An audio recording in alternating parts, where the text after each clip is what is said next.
Welcome back to the Nothing But Sports podcast. Tarik Skubal is headlining the MLB trade deadline, along with a bunch of wild other trades. I'm Joey Lavelle, that is Briggs McElmore, and welcome back. Thank you so much for tuning in. We really appreciate all the support, you tuning in, your support on socials, all the things. We really appreciate it. And football's back. But first, we're going to we're going to do more than touch on. We're going to go through the trade deadline, a lot of the major trades, and give you our opinion. Not that anyone asked, but we're going to give our opinion on the trade deadline. And then we will also give our unsolicited opinion on the Hall of Fame game. Just to touch on it a little, can only take so much into account about the Hall of Fame game. Check out the socials. We are pushing out all of our college football predictions. Soon we will be pushing out NFL predictions. Stay tuned for that. And let's dive into it. Tarik Skubal to the LA Dodgers. Is baseball dead? That is what everyone on X, Twitter, Instagram, TikTok, whatever, seems to think. And we'll dive into that for a minute, but let's talk about the on-the-field product.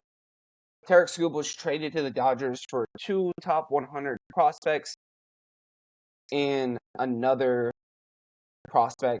You have the Tigers receiving outfielder Zaire Hope and 2 right-handed pitchers in River Ryan and Brady Smith. Zaire Hope's got high hopes for him. We're not going to dive too much into prospects. We are not baseball savants, and we are definitely not baseball prospect savants.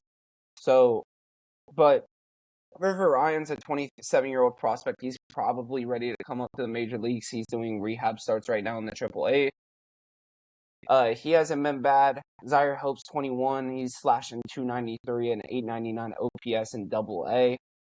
And Brady Smith started 19 games, a 3.88 ERA in single A. And when we talked about this when it first happened, this was about a week ago when this comes out. It was Saturday night. And we were talking about, why not Emmett Sheehan? Why not give you that starter so you can still compete? Little did we know Casey Mize was also going to get traded, which you kind of knew. There were a bunch of rumors about it, but I didn't think before the deadline that the Tigers should completely sell, like they did give away their 2 best pitchers. And we'll touch on where the Tigers are in the playoff race here in a minute. But we talked about this 2 weeks ago, I think. Did the Tigers do enough to keep themselves from trading their star players at the trade deadline? They didn't. And so they partially only have to blame themselves. They didn't do enough. They didn't stay hot throughout past the All-Star break. They didn't start off well. It was a brutal start. They were dead in the water early in the season. They got hot right before the All-Star break. And Skubal, I'm kind of bouncing around here, but Skubal's reaction and him saying that he would be interested going back to Detroit, I think is very interesting. Realistically, Detroit's not going to pay him what he deserves. So I think it's kind of a moot point. But LA has one of the most stacked pitching rotations in Major League Baseball, or it has the most stacked starting rotation in Major League Baseball. You have Tyler Glasnow, Blake Snell, Shohei Ohtani, Yamamoto, Roki.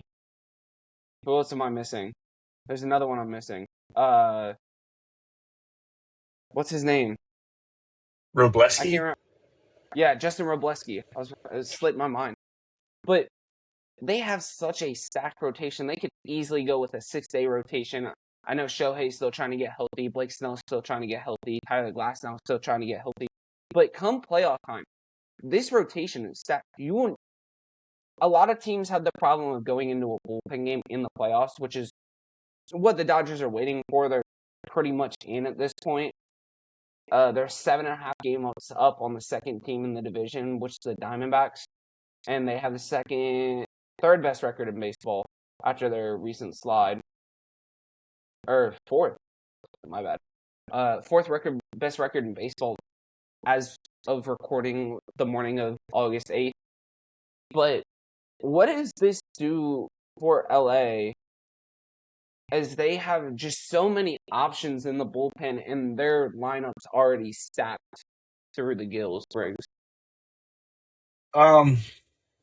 Obviously you mentioned the playoffs and like kind of not having to go to a bullpen game. And even if they do go to a bullpen game, their bullpen is so loaded that they don't have to really like be concerned about, oh, hey, like we're not going to throw in the towel here. As like many, like when you throw out a bullpen game, it's like, okay, our offense is going to need to put up 8 runs or something because, hey, our bullpen may not be able to go and keep them off the board. And so LA being able to go out and have so many just like they have 4 or 5 aces in their starting rotation and being able to like throw that together and then have those guys not be concerned about pitch counts. And then even Yamamoto, on the other hand, who just doesn't care, will go out and throw 120 pitches and be fine. So that, I think when you get to the playoffs, I think that's going to be the real game changer and maybe why Skubal was so heavily targeted by LA coming into the deadline. I think the other thing is you look at LA's recent slide. I mean, it hasn't been pretty. They got walked off last night.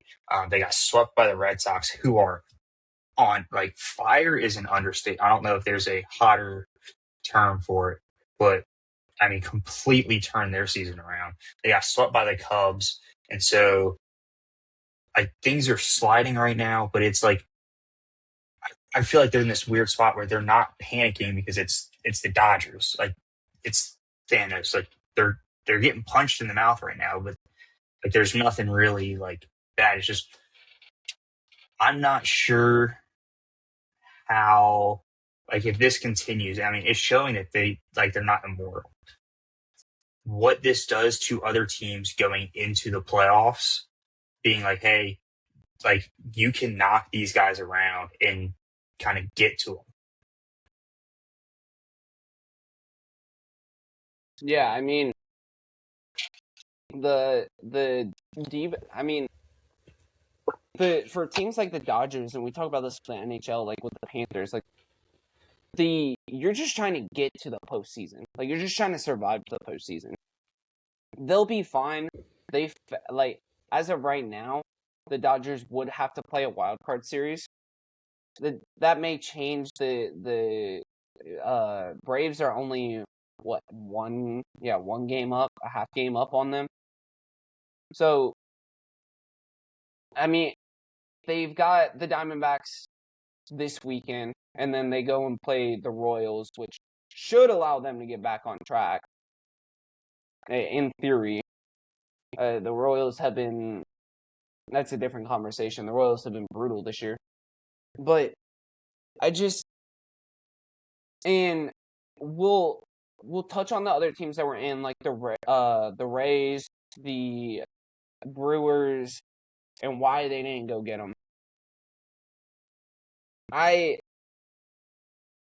If this is going to be a rental for the Dodgers, and like, the Dodgers can afford to give up that price, and I'm not making excuses. I don't think this is the nail in the coffin for a lockout. I don't. I think we're going to have a work stoppage anyway. I don't think this is the nail in the coffin. I don't think the Dodgers winning a championship, or if they don't win a championship, is going to prevent a work stoppage. Like, I think we're going to have a work stoppage regardless. So, to all this to say, like, we're arguing over just things that don't really matter. I mean, what do you think about the Brewers not going in, the Rays not going in? Because I mean, there's no point. The Brewers are already really good at run prevention. They needed a bat, which we'll talk about the Brewers later. But the Rays, they fortified some of their starting pitching, so it wasn't necessary. It was the Dodgers were always the heavy favorites. I don't know why we're acting like we're surprised by this.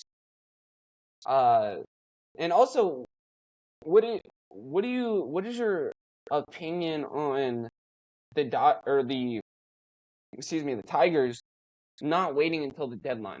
Because that deal was on the table on Saturday. It would have been on the table on Monday night.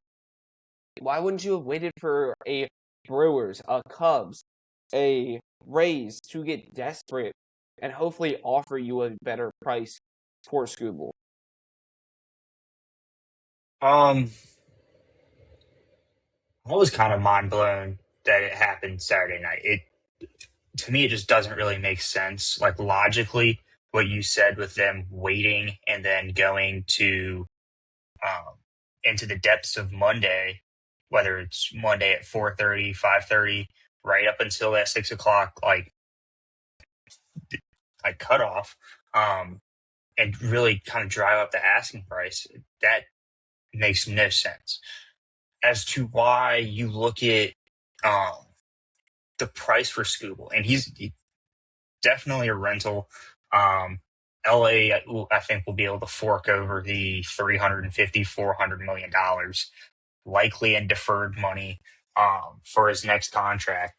But for it to be a rental, and you look at the farm systems for Chicago, for Milwaukee, I don't know if they're as deep as LA's, because LA has just a ton of talent down the board. But their MLB team is so stacked that talent is just sitting there kind of waiting, and they're able to kind of dish out a lot of those prospects without losing like a ton of their like future talent coming in. And so they have the ability, okay, we're going to get Skubal for 4 months here coming into from July to October, and even into the hopefully World Series for them. But they're able to give up those collection of prospects, not lose too much in the grand scheme of things, and then potentially sign him later on. Whereas that prospect haul from Milwaukee or from Chicago would have put their farm systems back to the point where it's like, okay, are we damaging our future just for a 4-month run at it when there's other factors that could come into play? Like, hey, like if we get a serious injury to some of our main players, how does that shape things? And did we kind of fork over too much at stake? Because you don't want to fork over your future for a big uncertain. It's too big of a gamble, I think, for some of these other teams. So the going into the season, they had the Dodgers at 2, the Brewers at 1, and the Rays at 10. And how many World Series have I only have the problem with that because how many World Series have the Rays won? How many World Series have the Brewers won? Like at some point you got to give it all for a championship. I don't think Brewers fans would be mad at that. Granted, I don't think they needed Skubal as the Brewers. The Rays maybe could have used them just a little bit more, but I think at some point you gotta give away the farm for number one. Go back to the Florida Panthers example. I know it's two very different sports. Prospect pools are the lifebloods of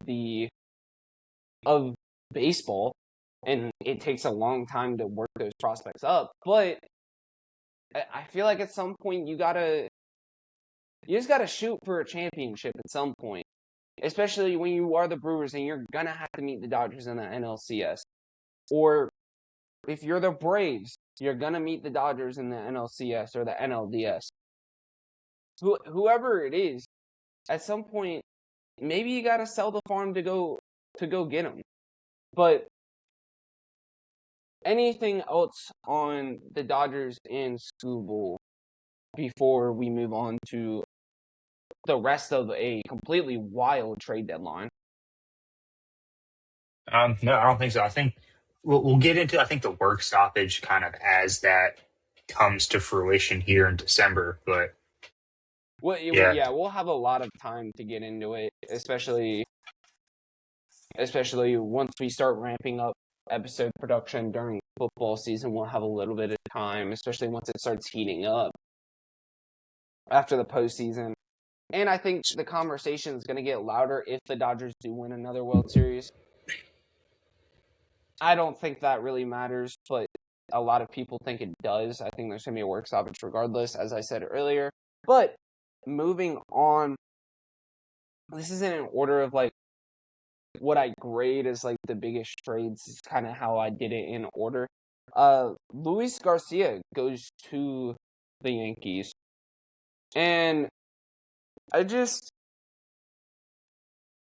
Garcia is a really good player, and I question the Nats because they sold hard at the deadline. The Nats are going downhill. They kind of sold hard. They got a little bit of pitching back, but they sold Curtis Mead. They sold um Luis Garcia. They sold someone else, but I can't remember off the top of my head. But Garcia goes to the Yankees, and he's had a really good year. He's slashing 283, 313, 560. He had the third best slugging percentage. I want to say best in the NL.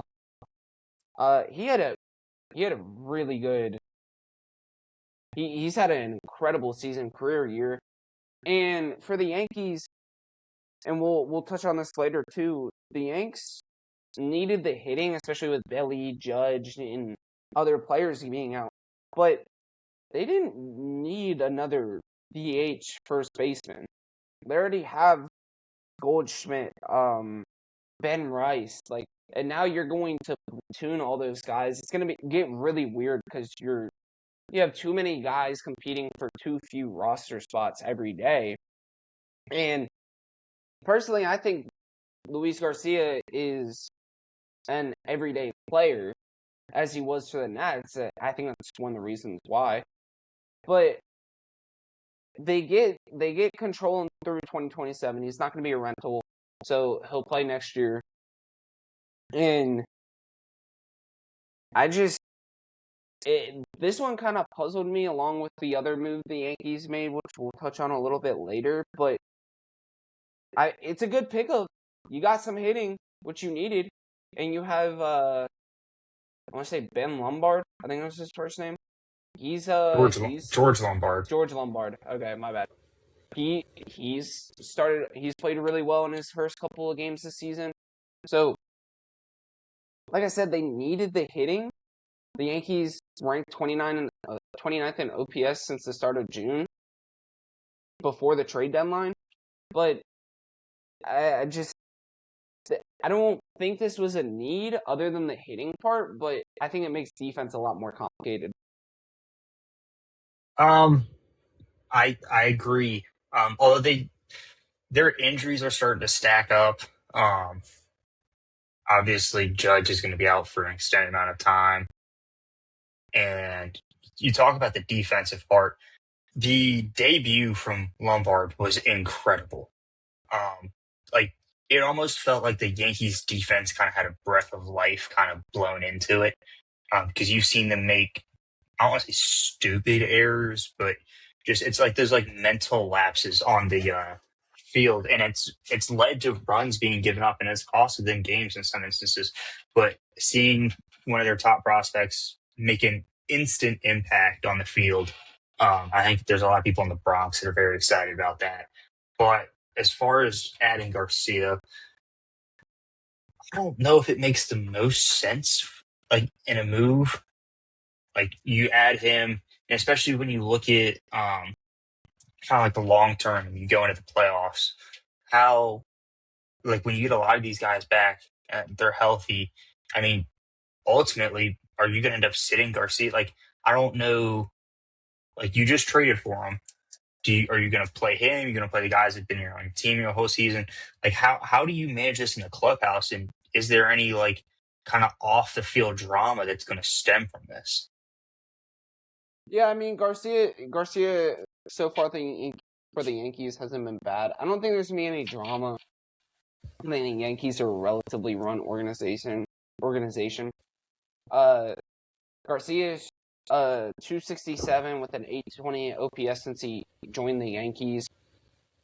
Speaking of Lombard, he's slashing he's one dotting OPS, has a 300 batting average, 417 on base. So Lombard's playing really well at short. He's probably platooning with the rest of those guys. But yeah, I question the move. I mean, they needed that offense. Lombard went. Do you remember what he went his first team? I want to say it was like 3 of 5 with a homer. I think that's what it was. Uh, And the Yankees are still trying to compete for it that was it AL. was 1 of 2 with the homer. Was it? Yep, I'm staring Okay. at it right now. Oh, he might have gotten put in later. Yeah, I don't know. But yeah, and then the Nats, man. I thought the Nats had a chance to make a push for the postseason, and they're on the downward trend. They're 2-8 in their last 10. They're 5.5 games out of the wild card. 4 games under 500. So good for the Yankees. It makes me sad for the Nets. I think the Nats. I think they're gearing up for later runs with CJ Abrams and some of those other guys. Trevor. I want to say Trevor Story. All the names are slipping me right now. But yeah, it sucks for the Nats. I was kind of surprised the Nats have sold throughout the deadline. It was one of the teams that did surprise me that ended up selling. But yeah, I question the move from the Yankees. They got someone else, which we'll touch on later. But we'll move to the Rays, who acquired Freddie Peralta. Peralta is probably going to be a rental. The Rays had the best record in the AL.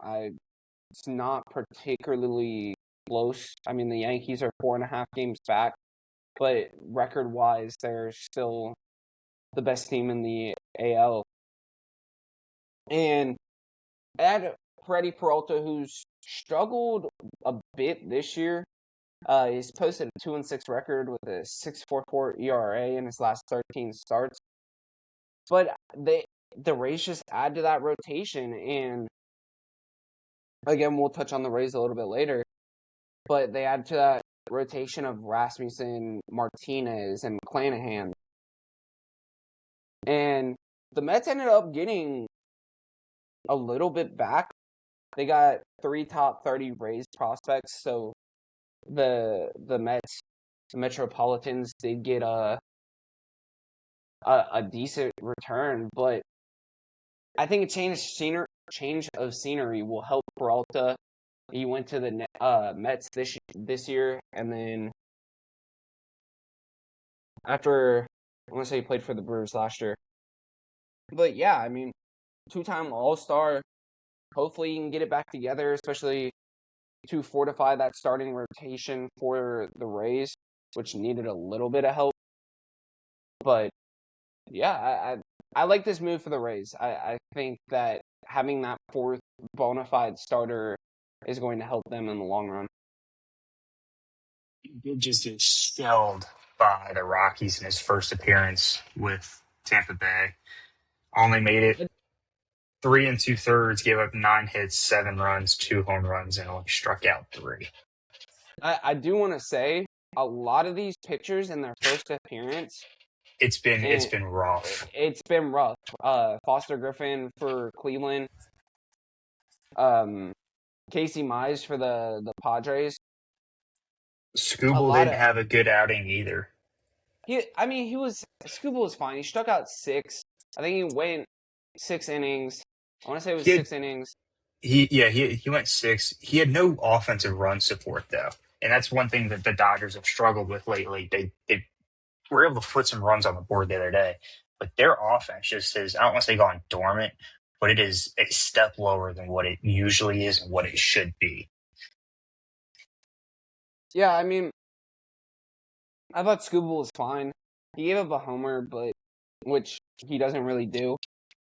But I thought Skubal was fine. I mean, he ended up losing, but I thought he was fine. But yeah, a lot of these pitchers have not looked great from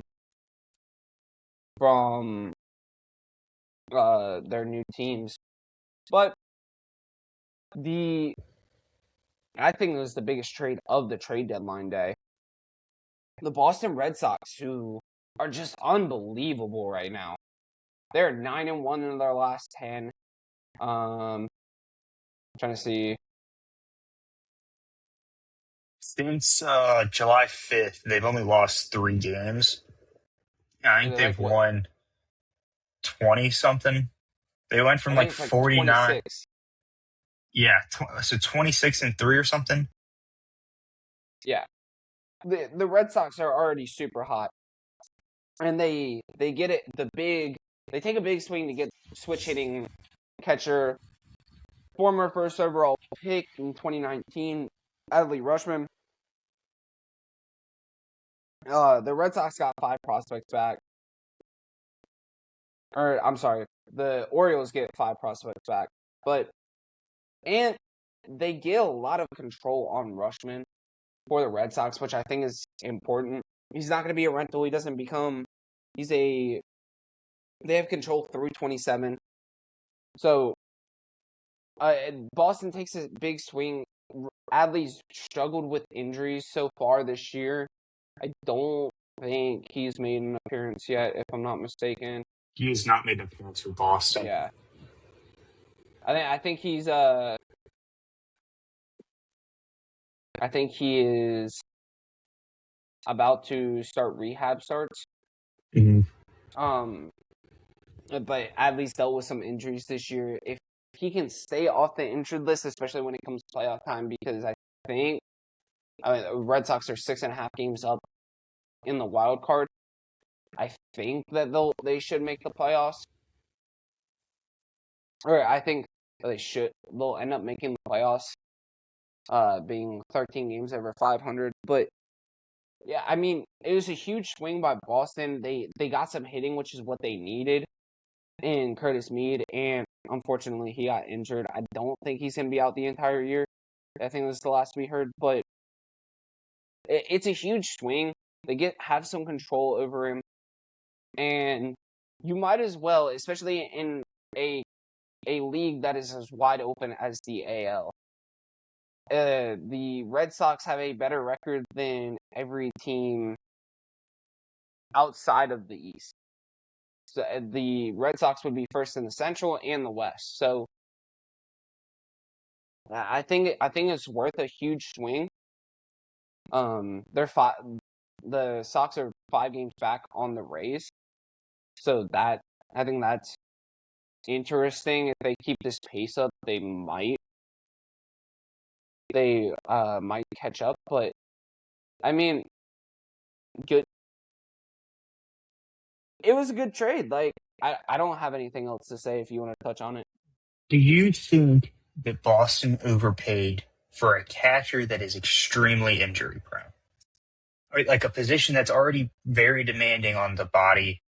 Do you think Boston overpaid sending their number 2 and number 4 prospect, plus some others, for Rutchman, who has only played 67 games this year? I won't do it. Played 90 last year, but I mean, it's been ever since 2024, it's been kind of up and down, injury prone. His stats haven't been the greatest. Like, do you think it was a little bit of an overpay? it it could be right, but I think Adley when it comes to playoff time, I think one, he's been really good defensively this year, especially with like throwouts and whatnot. I think he's gotten like 16 of 43. I think it was 16 of 43 attempted steals. I think this. I don't want to say this. I don't think it's going to be an overpay if you win the World Series, right? And I think any of those three teams in the East have the potential to go win it. And I think you paid for the control. You have control through 2027. So I think that's the biggest thing. So yeah, I mean, I'm trying to look through the stats real quick. But he's less left wrist inflammation. I mean, they sell their number 2, 4, and 5 prospects, but their catching situation's also brutal. So they shore up one of those spots of need, and if they can get him probably in the middle of the lineup, maybe like the cleanup spot. I don't know. I think it's gonna work. It's gonna end up being a good trade. You can't really tell with prospects, especially in in MLB. But yeah. Any other thoughts? Luis Ariz to the Phillies, and Luis Ariz has really given the Phillies a boost. The Phillies' offense has been really inconsistent this year. Ariz, who's batting .324 right now, leads the NL, led the NL entering Monday. And the only thing the Phillies also required 2 relievers on the deadline. But I think, like, Ariz, one, has played really well for them this far. He's been huge. And just the interesting part is the defense. Like, you know what Ariz is going to do, but you have so many players moving positions. You have Harper moving back to outfield. You have Bohm moving to first base. You have Stott moving to third base. I think Ariz is playing second. So it's really interesting this late in the season, you moving all those defensive pieces to play different positions. Not that I don't think these guys haven't played these positions before, but it is a little bit of a mental toll to now. It's not the same play. It's not the routine play. Now you have to actually think about it a little more, playing second rather than first, or so on and so forth. Like, whatever. But I'm trying to say, I don't remember if he's a rental, but yeah, I think that's the only interesting part is your experimenting with the defense, which might end up being a little tough. But anything you want to touch on with the Ariz trade? I think Philly has been the smartest in utilizing him. You look at San Diego, San Francisco, Miami, they all kind of had him batting leadoff, in which for a guy who doesn't really hit, I don't want to say a lot of home runs, he's very good at getting on base. And we've seen that he's got 5 hits, 2 runs, 1 homer, and then 4 RBIs in his 17 play appearances for the Phillies so far. And they've put him kind of in that cleanup spot, having other guys that are good at getting on base. He's able to drive in those runs. And he's been kind of, as you mentioned, kind of an injection of life into a kind of dormant Phillies offense, able to kind of really help them there. And obviously, they've got a good chance at securing this wild card in the NL, with teams like Miami falling off, Washington, who just sold a lot. They were in the running for the wild card. So The NL's getting a little Miami bit sold a cleared. little bit too, which we'll touch on in a minute. Yeah, I think we'll get to my opinion on that in a minute. But, yeah, I mean, right, it's a great addition for Philly. But as far as the defense goes, I mean, Harper made his bread and butter in the outfield. And I think the only reason they moved him to first base was because he had that surgery. I think it was a surgery. I can't remember if it was his shoulder or his elbow, which it made it like extremely hard for him to throw, painful. And so they moved him to first base. Obviously, there's not too much throwing that goes on when you are the first baseman. So we'll see how that plays out in the long run. I don't know if it's too much of a mental block for these guys if they're going out and practicing it almost every day before they're going into these games. So it's just more focused on the offense. I'll let the defense take care of itself. Yeah, I mean, it seems to have worked out this far. I mean, Phillies are 5-5 in their last 10, but Arise has come up with some big, timely runs for the Phillies. I think that's probably 6 days into after the deadline. I think that's been arguably the most impactful so far. Which it's hard to say. It's 6 days into it, but moving on, and we're kind of gonna kill two birds with one stone. The Padres bolster their starting pitching. Bolster their starting pitching for a playoff run. And Padres starting pitching has been brutal this year. They go into the deadline with a 4.66 ERA. They trade four prospects total for Casey Mize and Robbie Ray. 3 of their top 9. Mize posted a 2.7 ERA in 16 starts.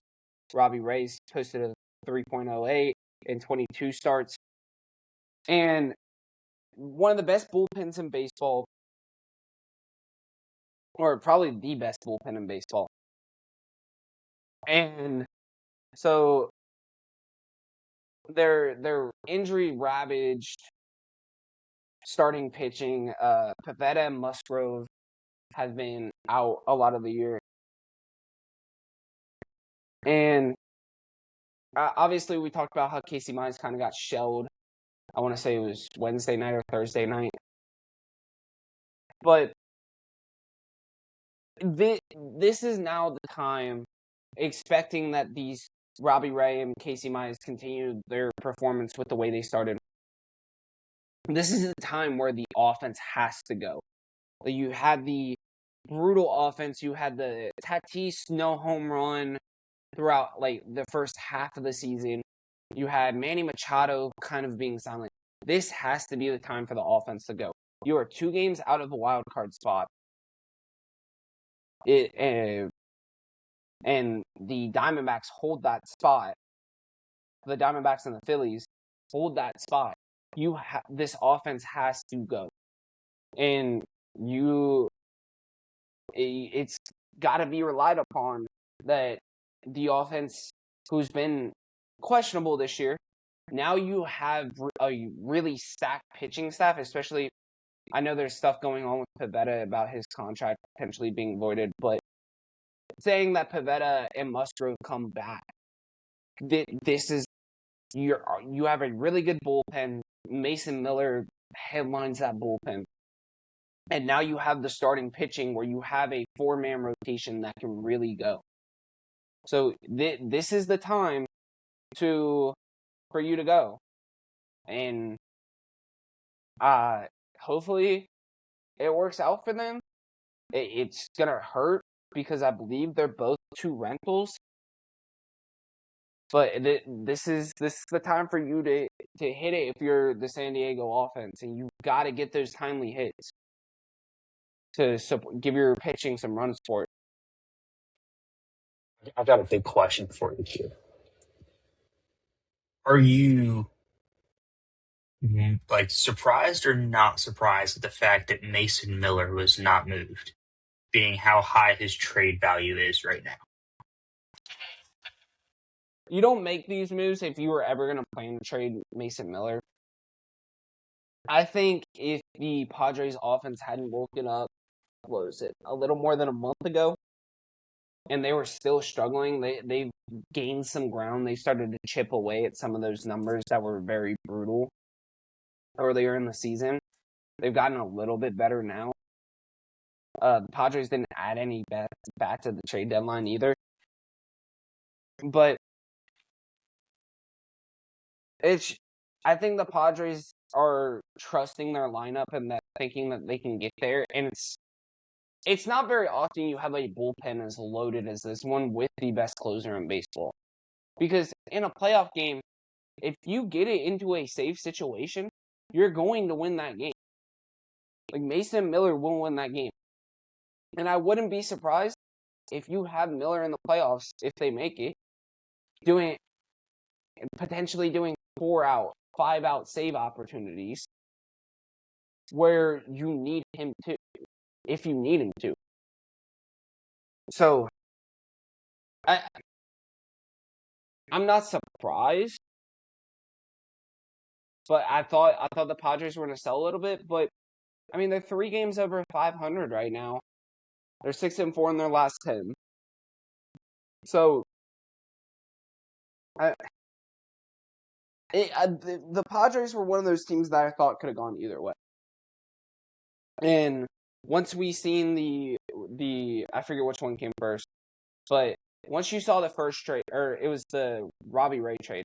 Once you saw the Robbie Ray trade, you kind of knew they weren't going to sell at that point. But yeah, I mean, and you might as well make a run at it. I mean, the NL is very, very good, but I mean, they keep chipping away at some of these numbers where the offense was last in the league at almost everything. And now they're chipping away at those numbers, and they've chipped their way back into contention for a wild card spot. So, not shocked. Anything else? In 48 in a third innings pitched this season, how many runs do you think he's given up? How many earned runs do you think he's given up? Miller? Yeah. 1 or 2. It's 4. He's got a .74 ERA right now, which is ridiculous. I just thought that was a crazy stat. But yeah. He hasn't blown a save all year. He's perfect on save opportunities. He's got 28 of them. Yeah, he's 28, right? Mm-hmm. Yeah, so I'm not surprised. That's why I said, like, if you get into the 9th inning of a playoff baseball game, you're not gonna lose. If it's a save opportunity for Miller, you're not losing that game. And like I said, I wouldn't be surprised if it's 4, 5, 6 out save opportunities for Miller if they need it. Especially with him being so good, where he was gonna win the Cy Young early in the season. So, speaking of more pitching, the Cubs also grabbed starting pitching, which is something that they needed as well. They trade for Kevin Gausman and Clay Holmes. Gausman's had a bit of a down year, but you remember Kevin Gausman's postseason run last year. You're not shocked.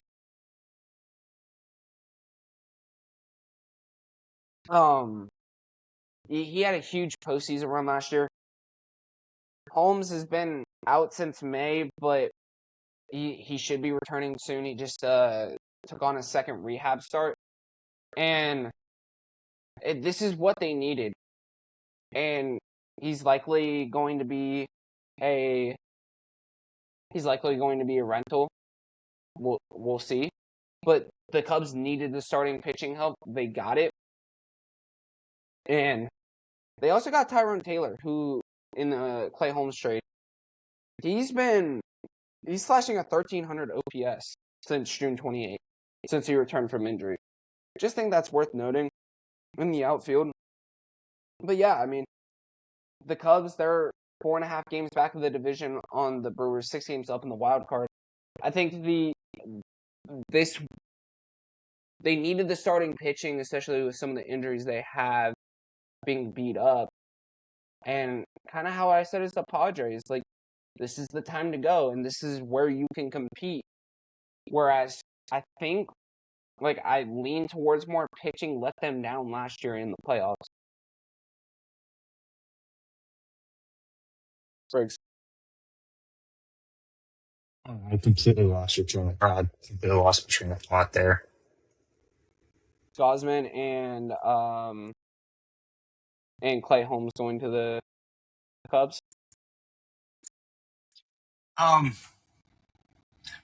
Would you say it's a good consolation prize for not getting Skubal? I mean, for a Yeah, I team mean, that Kevin Gosman was elite in the playoffs last year. I guess I don't know if they ever really tried to make a big push, given Skubal was kind of moved well before. I guess a lot of teams were even able to send in, I guess, modified proposal. They may have sent in like, "Hey, here's our first offer," but never really got like a chance to negotiate per se, because LA came in, snagged him so fast. But Chicago, I mean, I don't want to say they've quietly been just kind of running things, but they've.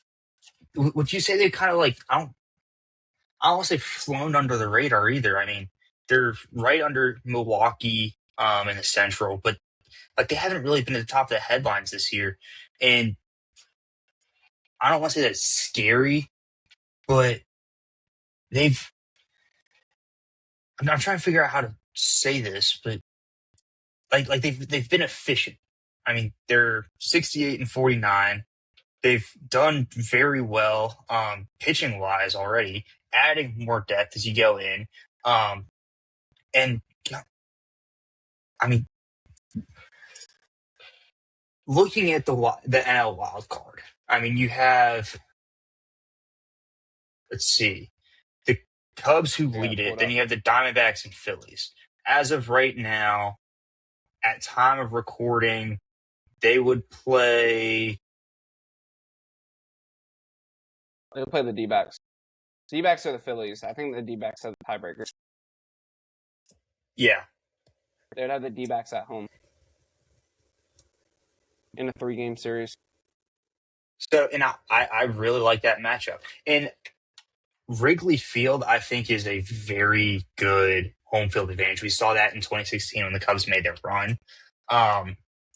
But yeah, I really like it adding more depth for, I think this is like a long-term kind of postseason play.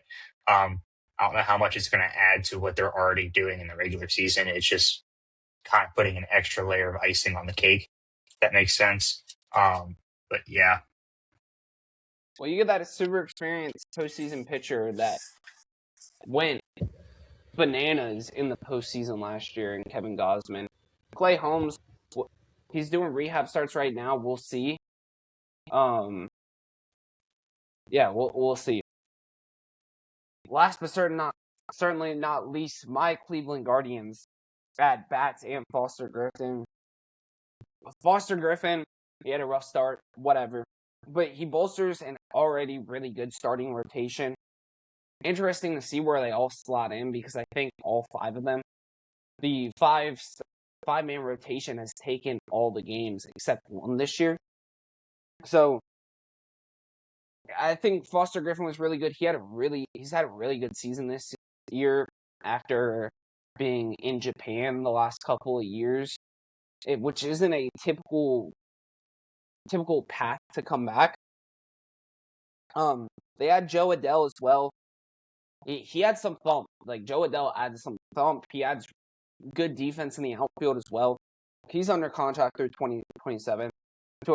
And this is a lineup that really struggles with lefties.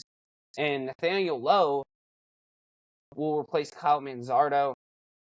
He struggles with lefties, but he's slashing an 831 OPS, whereas Manzardo's slashing an 684. And the Guardians have really struggled. They're 4-6 in the last 10. They got swept by the Mets this week, which was interesting to see. But I really liked what I saw from Lowe he came up with some big hits in that series against the Mets, and I really like these trades. Cleveland's season always lives and dies with the offense. They couldn't. The offense got really hot last season, along with the pitching, and that's why they stormed back from 12, 15 games back last season. But yeah, I'm really pleased with what Cleveland did last season at the deadline. I'll get your thoughts quickly so that way we can push these last couple ones. You mentioned the power that he adds to the lineup, batting wise, and then obviously that's going to be crucial when it comes to September and October, especially even making that run for the playoffs. In Cleveland, the AL has been very hot and cold this season. It's been very weird to watch. And Cleveland, I think, has been one of those teams where the bats can get cold and they'll go on a 5 or 6 game losing skid, and all of a sudden they'll heat up again, and now it's flipping the other way. And I think they've kind of yin and yang that all season. That's why they're hovering right at 500. Getting swept by the Mets obviously does not help any sort of mood for any fan. But you talk about his power. Obviously, this month alone hasn't been the greatest for him. I guess August, it just started, so we'll scratch that. Terrible. I mean, we're a week into August. He hasn't been terrible. 2 hits and 20 at bats, not the greatest, but as we get deeper into it, I think he'll provide a boost and a break for some of the other players, kind of relieve some of the expectations where it's not like, okay, now they all have to hit home runs. He's able to provide some of that power for them. But again, as you kind of get into October, that's, I think, where he'll really help, is that push for the postseason and the postseason itself. So the Guardians are a half game back out of the wild card. So are the Twins. They added a little bit clear bullpen. I don't have the trade pulled up in front of me right now. But moving to, I'm going to run through these trades, and then I'll let you touch on your Marlins. Jose Soriano goes to the Blue Jays for 3 projects. Blue Jays sold, but they bought. And it seems like they're making a lot of moves for next year. Helio Ramos goes to the Yankees for 2 prospects. Once again, the Yankees added offense, didn't address a need at catcher or in their bullpen or at third base, or they didn't address any of those needs. Lars Nootbaar goes to the Diamondbacks. D-backs needed a outfield bat. Taylor Ward goes to Seattle. He has a .383 on base percentage, which is a huge boost for Seattle. Seattle's been horrendous at getting on base. Varsho goes to the Astros for Eric Getty. Varsho's a Gold Glover in 2024, lefty outfielder, which was a huge need for the Astros. Eric Getty's interesting. Like I said, the Blue Jays are kind of stacking up for next year. The Brewers go get Dustin May. Again, they didn't add a bat, which was really interesting to me. It's questionable. Yeah, that one interests me a lot. I think the Angels did a really good job of selling, so I did think the Giants did as well. And last but not least, Liam Hicks goes to the Rays for 3 prospects. Hicks has had an insane breakout season to bolster a very top-heavy lineup that the Rays have. I believe Hicks has already given the Rays a big hit to bat in some runs. He hit a grand That was slam really in the his... only move that the Marlins made at the deadline that I saw. I know there was a lot. They didn't do a lot. I'll let you touch on your Marlins really quickly so that way we can push. So they they acquired Victor Vodnik from Colorado for Connor Norby, which the bullpen needs a lot of help. But Miami was also in this limbo of selling but buying at the same time. And ultimately, they just really didn't do anything. As you kind of mentioned, they sent Liam Hicks to Tampa Bay. A lot of Tampa fans are seeing this as a fleece. Miami didn't really need him. We're carrying, prior to the trade, we were carrying 3 catchers on the roster. And Joe Mack has had, you talk about Liam Hicks having a breakout season, Joe Mack has come into full form. He's been a monster on the defensive side, absolutely gunning down guys trying to steal, to the point where the attempts to steal on him have decreased significantly. And really, Liam Hicks was being put into the DH and kind of thrown around the first base role, in which there's already plenty of guys on our roster who can do that. So being able to move him out and get it wasn't even no top prospects. I think the highest prospect we got from that was the number 16 in Tampa's organization. So it was like 16, 24, and 26. So nothing too notable. But I think the biggest thing was who wasn't moved. You look at guys like Otto Lopez, Augustin Ramirez, Kyle Stowers, all of those guys were involved in trade talks. Miami, prior to the deadline, said they wouldn't accept any calls for Sandy and some of the other star pitching that we have.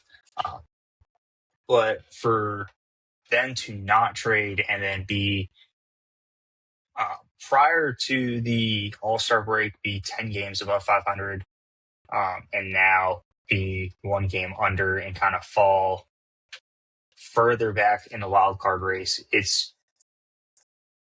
I would have liked to see them buy more. I think we've been in this limbo of we don't know what to do for the past 15 years, where it's either we're not doing anything or we're selling everything. I mean, look at the long list of all-stars that were Marlins at one point. And that list is a laundry list or laundry receipt long. And so it would have been nice to see them actually go all in and buy. This was a great chance. I think you have a lot of the right pieces, but ever since then, you've seen a lot of these mental mistakes kind of take over. Miami has just failed to do much defensively, and it has cost them game after game. We saw the 12-game losing streak. They're on another, I think, 5-game losing streak now. 4. And they play the Angels today, which they got swept by the Braves in Atlanta, which has not been a friendly place to play for them. But again, they've got to do something. The defense has got to be better. The pitching has got to get better, especially late in games, which has been a struggle for the Marlins.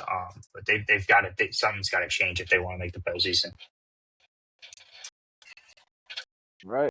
Moving on. A football game was played on Thursday night. First one since February, so that's fun. Been 6 months since we had a football Hall of Fame game in Canton, Ohio. And did you watch the full game? I had it on in the background. I wasn't intentfully watching it, but I was able to glean a lot of information from it. I'll go ahead and let you go first because I was not able to watch it. I'm only living through condensed highlights. So Carson Beck played the entire game for Arizona, if I'm not mistaken. I'm 99% sure. No. And then Kenny Pickett came in, started for Carolina, and then you had Haynes King fill in for 2.5 quarters. I'm after watching that game, I'm pretty sure Haynes King will be the backup for Carolina. That was an impressive game. His ability to read the play and extend the play with his legs, I think, is going to prove. I don't want to say he's a light version of Bryce Young, but very similar. He's almost another smaller version of Jackson Dart. Very physical runner. And we saw that hit towards the end. He throwing his body around a little too much for what you want to see if you're Carolina and you want to kind of keep him as a long-term backup. Very cheap option, but very good value there. Great throwing. And again, at the end of the game, there was like unprecedented I get it's a preseason game. It's a Hall of Fame game. It's meaningless. But that last drive, 2-minute drill, absolutely words can't describe what we saw from that. Like, it was insane. The ability to extend the plays with his legs in that drive to kind of, and I mean, he was even calling kind of his own plays at the end, kind of going off the playbook, which again, don't really want to renegade at quarterback, but impressive from him nonetheless. Now, Carson Beck, on the other hand, fantastic game. They end up losing, but again, played the entire thing. Carson Beck didn't play the entire game. He didn't? Keaton Slovis took the fourth quarter. Crap. Okay, well, I didn't see that. But Beck came in first 3 quarters. His ability to read the defense, I thought, was fantastic. And he played in a lot of those high, meaning, I don't know if that's the word for it, college games, the college football games that actually meant something, and playing against the high level of competition that you play in the CFP, playing Alabama a couple times a year back under Saban. And so having all of that go, I think that's going to translate. I think that's something we're going to see a lot more of when we see some of these quarterbacks come out of college who are 25, 26 years old.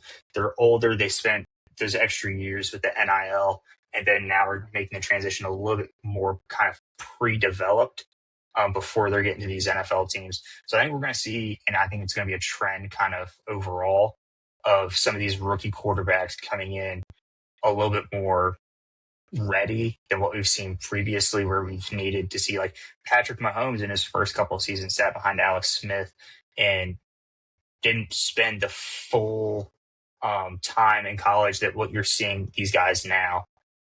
Took those first year or two to develop, and now he's one of the best quarterbacks in the NFL today. And now you're going to see guys like Carson Beck, who is third, fourth overall. He was a top 10 pick, wasn't he? No. I thought he was the Cardinals' first round. So Beck was like a second or third round pick. I thought they had 2 in the first round. I thought they took Jeremiah Lovett, top 10. I thought they took him at like 12 or something. Oh, one of Arizona's top 2 picks. Yeah, Arizona selected him in the 3rd round. Oh, 65th overall. I may have missed it. I could have. Okay. But you're going to see him come in, and you're going to see a lot of these guys come in, and just for what the expectations were previously, I think they're going to need to change. And yeah, I think you're going to see a lot of these quarterbacks come out a little bit more ready. All right. I will touch on mine. I'll start with the Cardinals since they were the losers. Both quarterbacks I thought looked really good. Keaton Slovis was 9 of 10, 106 yards and a touchdown. Carson Beck, I think, is the big story though. He was 15 of 19, 188 yards, 78% completion percentage.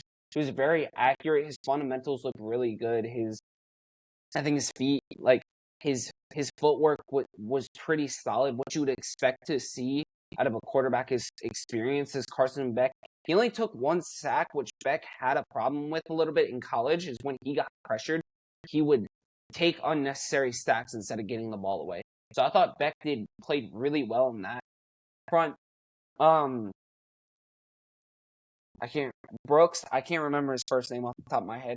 He had 3 catches for 99 yards, a 49-yard catch from Carson Beck. He took a huge hit from Latham Ransom, who I also thought looked really good. Two fumble recoveries for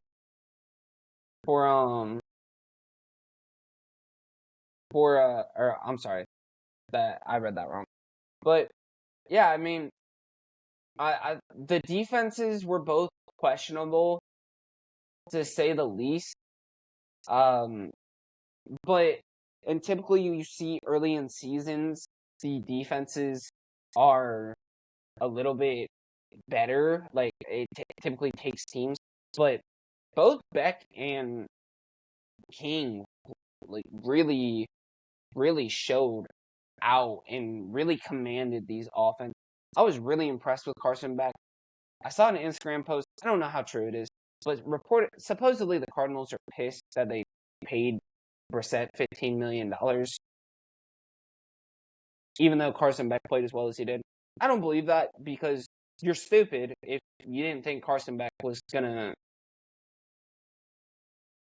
Not that everyone expected Carson Beck to put on that performance, but you're stupid if you didn't know what you had. You know, what do we say about quarterbacks? What was the big thing against Ty Simpson versus Fernando Mendoza? Was the experience, right? Mm-hmm. Carson Beck and both Haynes King are very experienced quarterbacks. They played a lot of ball in college. They both played, I want to say, 3 seasons. So you're insane if you expected anything else otherwise. Like I said, I thought Lathan Ransom looked really good. He had 4 tackles. He had that huge hit, which Lathan Ransom is known for his big hits. AJ Dillon had the long runs for Carolina were really big. Haynes King had a 26-yard rush to set up that game-winning touchdown. Marcellus Davis, I think was his name. He had a 36-yard run. And Haynes King, you should know this by now, Briggs, because I have been a huge Haynes King supporter. I love Haynes King. I think he's like that type of guy that plays the game the right way. I think it's going to be an adjustment for Haynes, though. I think trying to play in a team setting in the NFL is going to be an adjustment. He scored 3 touchdowns.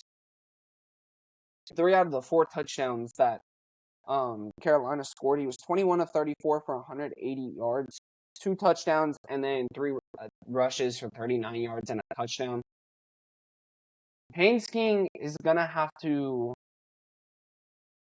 He is a very raw prospect. He's a very raw prospect. He's like... And it worked very well. What I noticed with Carolina is when they moved the offensive line, they got good games. Whether it was on a run, whether it was on a pass. Both of Haynes King's touchdown passes were when he the offense. It was a designed rollout to his left. It was designed rollout where he had to throw the ball sort of across his body, but yeah, both those touchdowns were when he rolled out to his left. Part of that's on the defense. Part of that is Haynes King being able to throw on the run. But his footwork was a little bit questionable. He missed some passes. Naturally, like Haynes King is a very raw prospect, and I wonder how that leans because you don't get better by you don't turn that rawness into like pure form by sitting on a bench. And I think a lot of these NFL teams aren't on the timetable to let him go play games to learn. Granted, Carolina's already got their guy in Bryce Young, but I really like Haynes King. He left it all out on the field as he normally does. Carson Beck and Haynes King just put out tremendous games. And I thought Pickett looked okay too. From the condensed game that I watched, I thought Pickett looked okay for the amount he played. He was 8 of 11 for 62 yards. I thought he was fine. I think a big thing for Haynes King and the offensive line for Carolina is that King did not take any sacks. So I think that's a big thing. But it'll be interesting to see how they develop throughout the rest of the preseason. Both Beck and King. I think King and Beck, if they weren't planning on getting more run, they're going to get more run. So yeah, I was really, really impressed with both the quarterback play. The defense was a little bit questionable, but I was really happy with what I saw, and it was a hell of a game. It was. Do you have anything else, Major League Baseball or Hall of Fame game wise? All right. Well, this one should be coming out on Saturday. Stay tuned for our ACC predictions. Those should be coming out soon. If you want our full detailed schedule for time's sake, we're not going to go through every team's schedule and predict those games. Those will be on Instagram. We'll probably drop in some of it. It's going to be a little bit of a longer episode when we do these predictions. Stay tuned. We will have all our football predictions out before both of their respective seasons start. We thank you so much for tuning in. And yeah, football is back. Great to see it. And we are on the race to the March to October. Thank you so much. And we will see you next time.